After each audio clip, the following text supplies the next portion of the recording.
Welcome to this lecture titled Decolonial Settler Theology, a Pakeha theological proposition.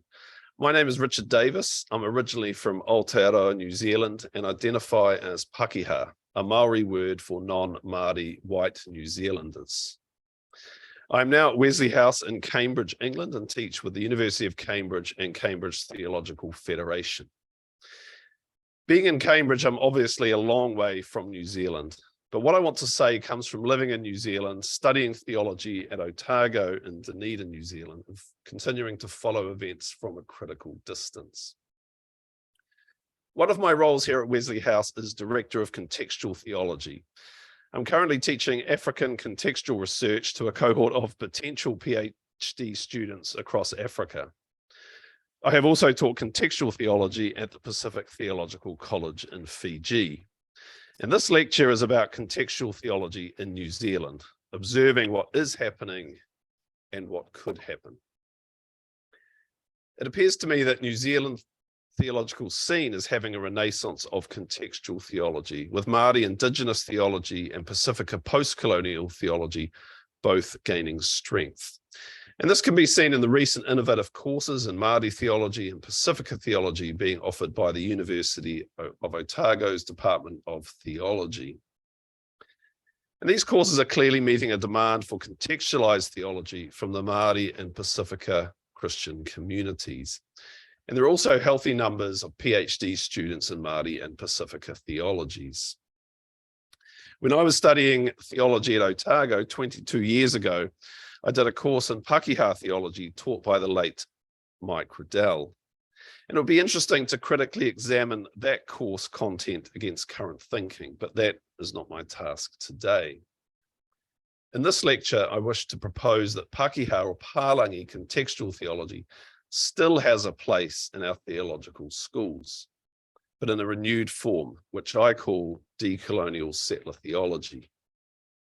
And this is a theology that recognizes Aotearoa as a settler colonial state that is not yet decolonized, but should be. It is my argument that decolonial settler theology as a contextual theology can sit alongside and be in relation to Māori Indigenous theology and Pacifica post-colonial theology. First, a few remarks about Māori Indigenous theology. Māori, the indigenous people of Aotearoa, are not only great explorers of the world, they have surveyed theologies and movements for justice and have made their own conclusions on what works for them. During the 1970s and 1980s, Māori and Pacifica had various encounters with Black Power movements in the USA, notably the Black Panthers, and this developed into the Polynesian Panthers. While Māori and Pacifica shared the common experience of settler racism, differences were also felt. For example, the Māori activist Aotearoa wrote to Don Borrie from the USA saying he identified more with the Indians, Chicanos, than with African Americans. It makes sense that Māori would identify more with other indigenous struggles, and also the Pacifica people in New Zealand would identify more with the struggles of African Americans. And this can be explained by the different experiences and forms of coloniality at work in New Zealand.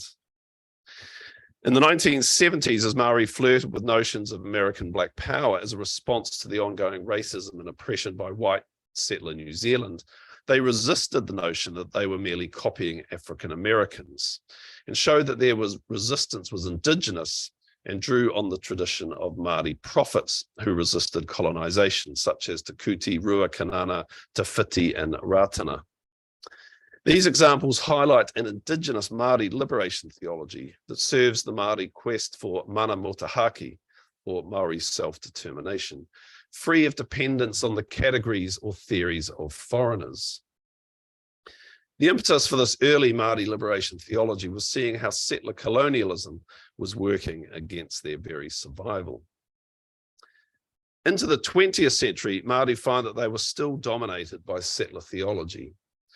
Methodist pastor Rua Rakana wrote of how Pakeha theology dominated Māori to the extent that Māori had internalized, quote, the false assumption that a response to the gospel can only be valid if it is expressed in forms consistent with those of the Pakeha, end quote. The solution is Māori selfhood, which Rakana describes as, quote, freedom to meet Christ as a Māori and respond in his own way, end quote. This will invariably mean a wariness of foreign theologies, worldviews, and theories, including post-colonial theory, which is a very problematic notion for Māori.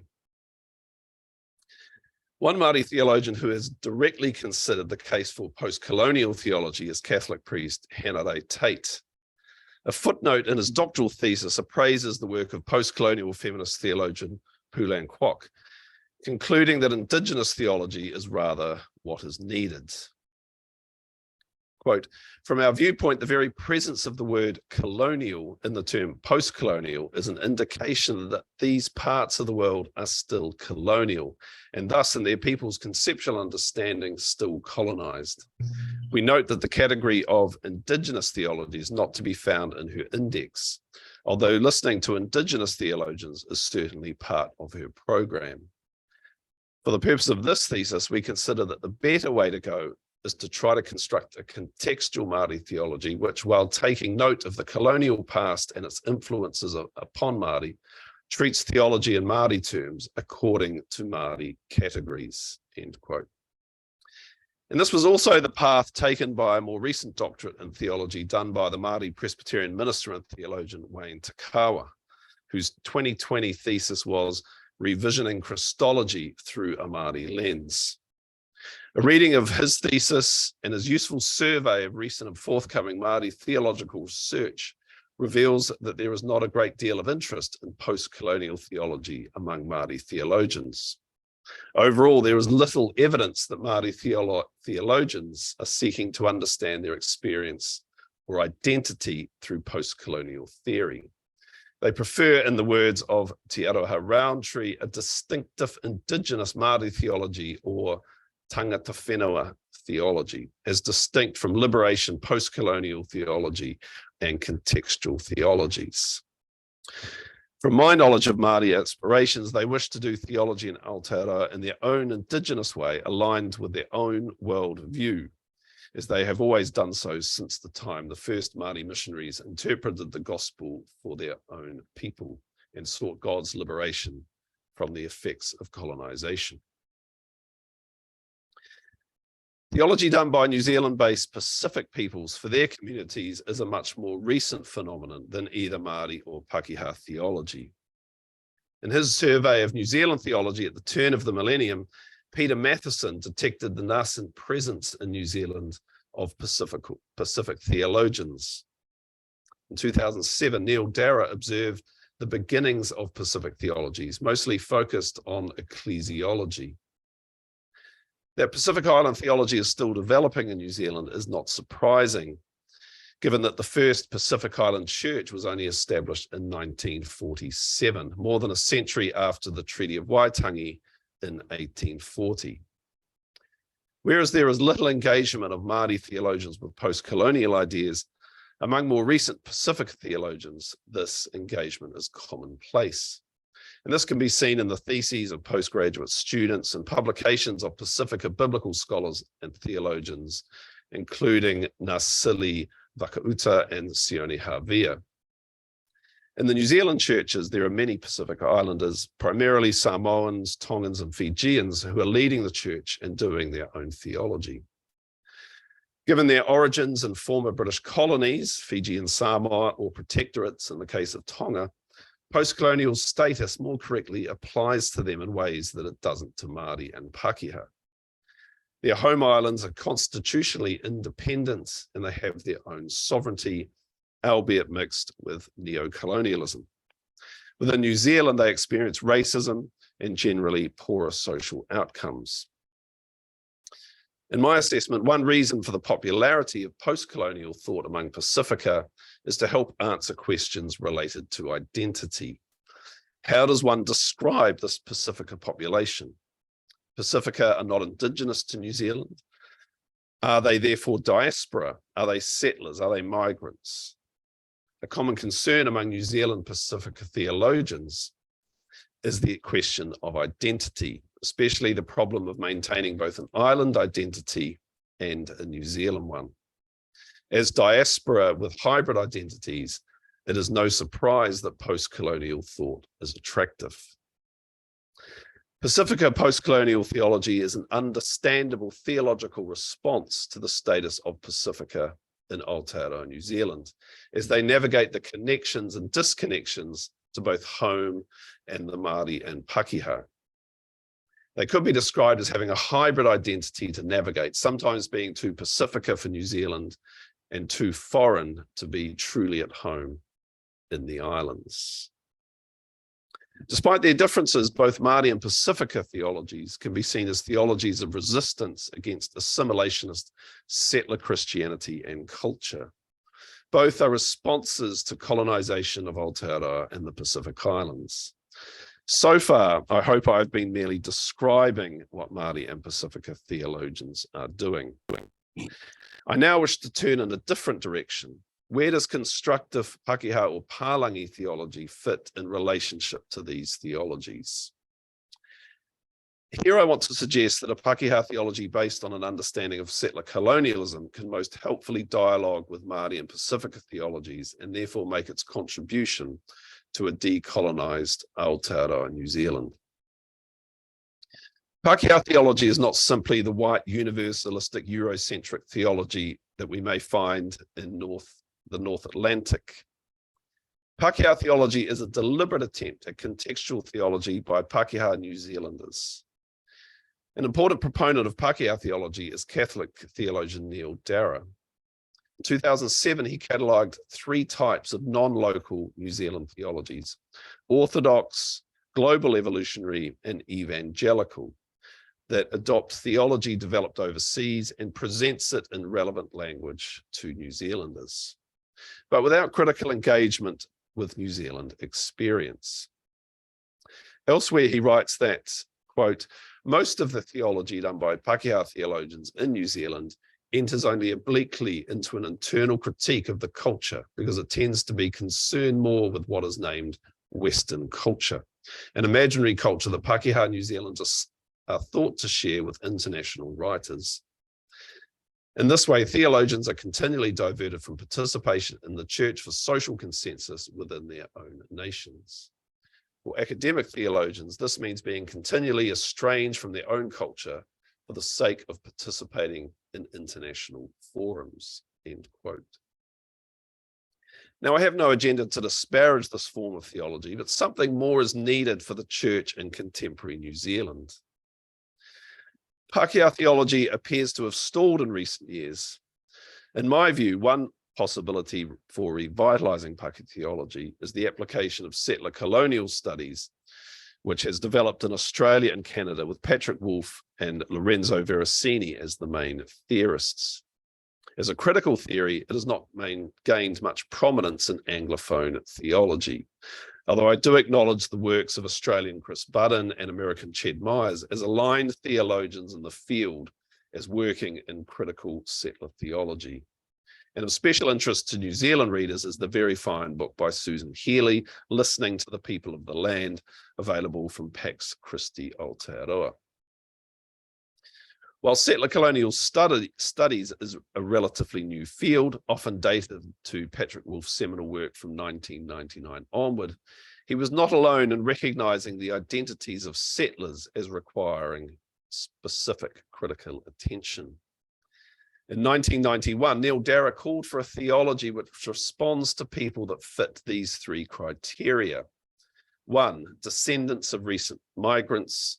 B, members of a cultural majority. And C, inheritors of the attempt by European nations to dominate the world. And I, for one, recognize myself fitting these criteria. Māori and Pacifica probably would not. Darragh recognized that the New Zealand settler experience deserved its own theology, especially in relation to Māori. Indebted to this work, decolonial settler theology begins from the perspective of identifying the social location and experience of Pakeha as the starting point for this form of contextual theology, in the same way that Māori might identify their indigenous status as a starting point or beginning their theological work. This social location is as settlers within a settler colonial state. Where settler colonial studies can help Pakeha theology is in their explaining settlers to ourselves and speaking to their own mob. Māori also have hopes that Pakeha can do some of their own work. Māori scholar Bronwyn Campbell writes, quote, "The challenge is for Pakeha to reach a stage of cultural consciousness where they are able to critically appreciate colonization, recognize cultural privilege, marginalization, and therefore become better prepared to engage in producing a different future." For Campbell, the end point of this process of self-understanding would be, quote, "a post-colonial Pakeha identity," end quote. In summary, while Māori don't need settler colonial studies in order to understand settler colonialism, Pakeha could benefit from it in order to understand their own role as colonizers today and learn where their resistance can help overcome, divert, contradict, and drive a spoke into the wheel of settler colonial narratives and thought patterns. Before we get into the shape of a Pakeha decolonial settler theology, we need to understand more about the shape of the context in which this theology will be done, settler colonialism. Settler colonialism is a distinct form of colonialism, originating in the invasion of already occupied lands and diverging from extractive or franchise colonialism, when colonizers form permanent settlements on native land, separated from their home countries and dominating native populations. It is important to note that such colonial processes are not constrained to the past. Settler colonialism remains a persistent colonizing structure, featuring an ongoing zero-sum battle over land, denial of native sovereignty, and settlers narrating the justification and naturalization of their own supremacy. Global history implicates Christianity in the push and pull factors which help create settler colonial societies. The push being religious intoleration and persecution in early modern Europe, the pull being so-called vacant lands where one could freely practice one's religion. And across the globe, mainline churches sent missionaries around the world to support settler Christians. A starting point of settler colonialism, therefore, is the idea that Europeans could simply move somewhere else. In European thought, this idea can be traced back to 1516 in the publication of Thomas More's Utopia. Such ideas also had religious proponents, with Puritan John Cotton preaching his famous sermon, God's Promise to His Plantation, in 1630, on the text 2 Samuel chapter 7, verse 10. Quote, "Moreover, I will appoint a place for my people Israel and will plant them, that they may dwell in a place of their own and move no more. Neither shall the children of wickedness affect them any more as before time." End quote. Such settler theology makes colonial settlements God-ordained places in which settlers can live peaceably forever, a mythos that also appears throughout the biblical narrative. For Patrick Wolfe, settler colonialism is famously a structure, not an event. Settler colonialism is not an event located in the past. It did not happen in 1492, 1788, 1840, or 1967. Settler colonialism, according to Wolfe, describes the structure of settler societies that persist to this day. This means that settler colonialism is not something historical that can be simply moved on from or forgiven and forgotten, as is often demanded of natives by settlers. Settlers, having bought a one-way ticket, have not left. This means that settler societies like New Zealand are not post-colonial societies. They are structurally settler colonies with entrenched settler supremacy. And this analysis highlights how settler colonialism works in the present rather than in the past. It helps settlers see the ways current constitutions and politics impact Indigenous peoples and give attention to structural injustice in the present. According to settler colonial theorist Patrick Wolfe, settler colonies were premised on the elimination of native societies. Wolfe posits that it is the land which is of primary interest to the settler, In his view, there is a zero-sum contest between settler and indigene over land. As American religion scholar Martin Marty explains the Protestant settlement of America, natives, quote, occupied space which an expanded nation needed. They had to be dislodged, end quote. And the same happened in Canada, Australia, and Aotearoa. Elimination does not simply mean the complete eradication of a people by murder, although this happened across settler frontiers. Assimilation into settler life, destruction of food sources, and the driving of Indigenous from their land into urban areas can all be forms of elimination of the structures of Indigenous sovereign life. Such violence may call to mind the genocidal writings of the Old Testament, where the land is cleared for settlement by the people of God. In this settler colonial imaginary, the destiny of the chosen people is to settle the land and make on it something better. Hence, the settler narrative features a redemptive element, with settlers receiving a divine task to redeem wilderness from apparent underutilization by Indigenous people by bringing it into productivity and thereby releasing its true God-given potential. And John Locke was an advocate of that idea. Settlers themselves are able to be redeemed, leaving a state of persecution or exile at home, shedding the legacy of metropole domination and remaking themselves by settling and recreating a better society in so-called virgin territory. Lorenzo Veracini suggests that all settler colonialisms are a negation of exile. As Veracini suggests, reversing this logic by embracing exile is one way out of settler colonialism.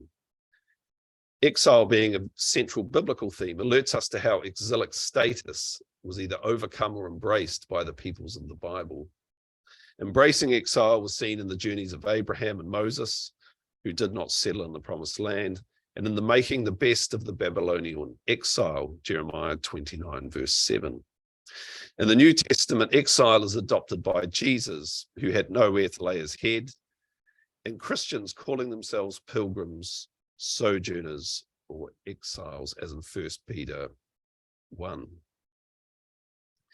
It is beyond the scope of this paper to provide much theological content to decolonial settler theology, but insights could be gained from the logic of elimination or supersessionism within scripture and Christian tradition, such as the replacement of the Canaanites by the Israelites, the Marcionite replacement of the Old Testament by the New Testament, the supersessionist replacement of Jews by Christians, Christian Zionist support for Israel's own displacement of the Palestinians, and the ongoing theological justifications given to settler entitlement in Aotearoa New Zealand. It can call into question narratives that reinforce notions of so-called legitimate land ownership and occupation. For example, in the present housing crisis in New Zealand, housing or land is extremely unaffordable, with inflated house prices protected by narratives that people gained their land through hard work and should not be dispossessed of their capital gains. As Wolf says, quote, settlers generally have a lot to say about work, sacrifice, and earning things the hard way. The refrain is familiar, the implication constant. We deserve what we have, or more pointedly, we have a right to this land, end quote. Just as the original settlers struggled to tame the land, thus making it theirs, according to settler narratives, now the struggle takes place in suburbia when trying to find an affordable home. Land and housing are available to anyone who has the money, masking the historical reality of Māori land confiscation and making the acquisition of housing or land by Māori increasingly difficult, reducing Māori to renters on their own land. Providing an alternative eschatology for settler societies could be an important contribution of decolonial settler theology. In addition to focusing on the crimes of the past and present, theology can foster attention onto how settler colonialism ends. Existing settler colonial societies like New Zealand have a narrative structure from colonization to decolonization, which conservatives say has either already happened or progressives say is in the process of happening, but in which in fact it never arrives.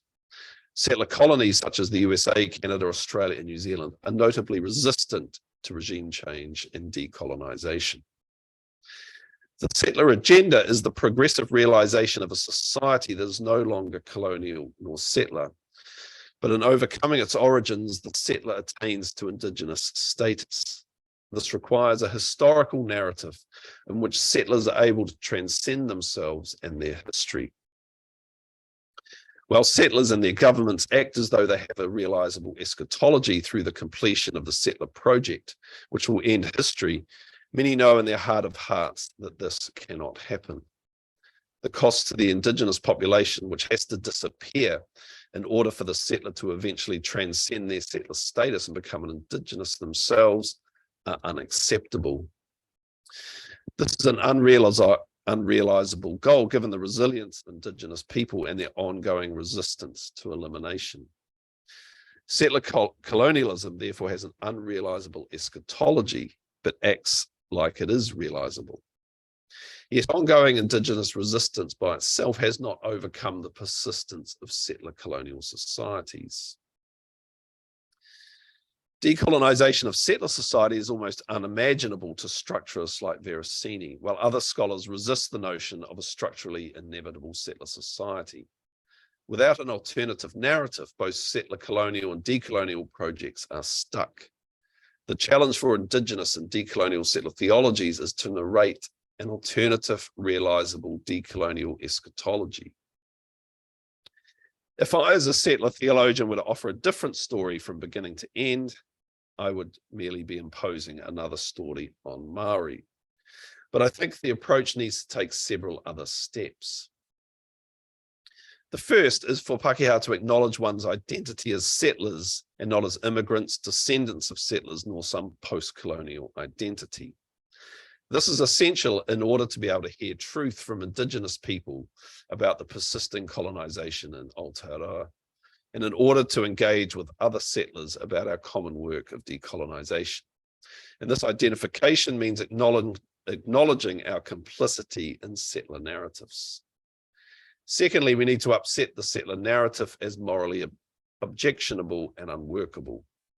This involves joining in the resistance of indigenous peoples to their attempted elimination by settlers. And such work would highlight the dissonance between the settler narrative and reality. Third, we need a new non-narrative, which is not a story of the future, but one that leaves our future open. This is necessarily uncomfortable, as Christian eschatology always is, living in anticipation of an unknowable future. As Elizabeth Strakosch puts it, this means, quote, deciding to live with our anxieties rather than seeking to resolve them through colonial completion, end quote. For Christians, this might mean embracing the status and ethos of an exile. Fourth, I share Strakosch's views that settlers should not imagine the end of settler colonialism by themselves. Māori cannot be excluded from moves towards decolonization. Neither side knows what might come from an honest political conversation about the end of settler colonialism in Aotearoa New Zealand. This conversation should not begin with an end in mind, but be based on an honest conversation without hidden agendas. Strakosch, following the lead of Hannah Arendt, believes that politics in its processes of deliberation and conversation itself offers a vision of the good life, not the means to something better, such as a status form of reconciliation. This politics is uncertain and unpredictable. From a theological perspective, this process would offer space for external intervention by the Holy Spirit. Rather than close things down, Christian political action can work at opening things up and offering a space for genuine dialogue and conversation. In conclusion, it is good to see contextual theology is flourishing in New Zealand. It is wonderful to see Māori Indigenous theology with its long and rich whakapapa. Likewise with the more recent Pacifica post-colonial theology. Pakeha theology still forms the predominant form of theology in New Zealand. I propose that it takes a strong decolonial turn in order to better orientate itself towards Māori and Pacifica theologies and concerns. Decolonial settler theology is my proposal for a decolonial decolonial Pakeha theology that resists narratives and practices of settler colonialism in Aotearoa New Zealand. The church and the academy both have a role to play in making space for these various theologies to talk together. One size does not fit all. There are many theologians and many theologies, and the church will be richer for allowing them all to flourish. In doing so, we might begin to see theology beginning to bring about the decolonization of New Zealand and the development of a new, better, and just society for the benefit of all. Thank you.